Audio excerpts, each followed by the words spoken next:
Hi there. So for today's UDL Showcase, I wanted to share how I've used UDL alongside contract grading to reduce barriers for marginalized students. So I teach Communications 1110, which is a pathway business communication course.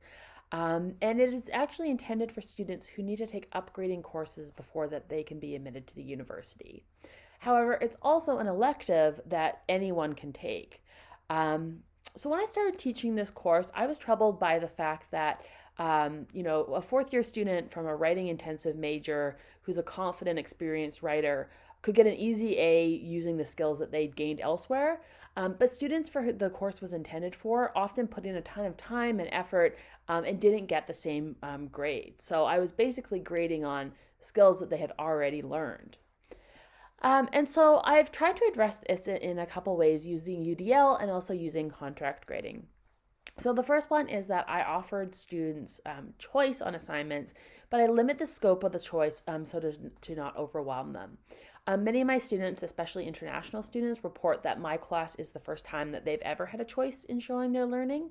So I wanted to deploy choice strategically. So students have to submit 4 assignments and then a final reflection. And for each assignment, they have 2 options. So this basically builds multiple pathways through the course without hopefully being overwhelming. This semester, I also designed the course to encourage students to build on work that they've done in other courses, in their employment, in their hobbies, or in their general life. And the goal there was to help them practice their communication skills in context and also kind of make those connections between, different things that they're studying. So for example, in the Explain Like I'm 5 assignment, I asked them to teach the class something that they learned in another class in a simple, digestible way. So simple that a 5-year-old could do it. And this really allowed them to work on their oral presentation, audience analysis, plain language skills that were learning outcomes of the course, but within the context of their own discipline. I've also used contract grading to give students more control over their pathways through the course. So this course is entirely effort-based. To get a B, they have to complete at least 10 lessons, which were mostly asynchronous modules that gave students small chunks of information at a time and then had them reflect on them. And then they also had to hand in 5 assignments to a minimum threshold, so I set out a criteria in advance. If they wanted a higher grade, they could do bonus activities that were presented weekly, or they could do more assignments. If they were asked if their assignment wasn't accepted because it didn't meet that minimum criteria, they had a chance to work with either myself or Melissa Swanek, who is an ESL teacher and was offering support through the PALS program as a way to revise that assignment, and then they could resubmit it. So they could get a higher grade if they wanted it.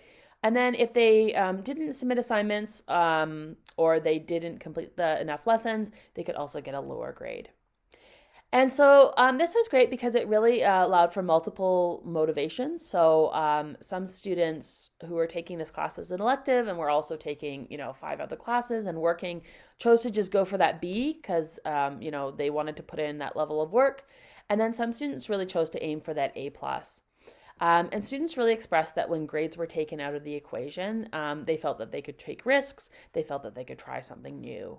And they also felt that they had less pressure and were more connected to the course.